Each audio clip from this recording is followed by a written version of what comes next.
निसर्गाच्या सानिध्यात असताक्षणी भगवतीची सेवा एक आगळी वेगळी प्रसन्नता देणारी असते. प्रत्येक साधनेमध्ये भगवतीचं एक विशिष्ट स्थान आहे. या देवी सर्व भूतेषु प्रकृती रूपेण संस्थिता. नमस्तस्यै नमस्तस्यै नमस्तस्यै नमो नमः.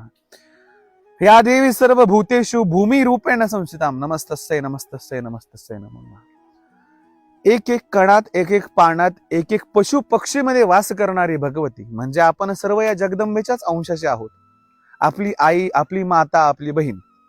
मग जर आपल्या घरातली एखादी लक्ष्मी आपल्याकडून अरुष्ट होत असेल आणि अशा प्रसंगी तुम्हाला वाटत असेल की देवीची साधना करतोय, देवीची पूजा करतोय आणि अंबाबाई तुम्हाला प्रसन्न होईन, असं कधीच होणार नाही. घरातली आई, घरातली सून, घरातली बायको, घरातली बहीण या घटकांना आपण सुखी आनंदी ठेवलं पाहिजे.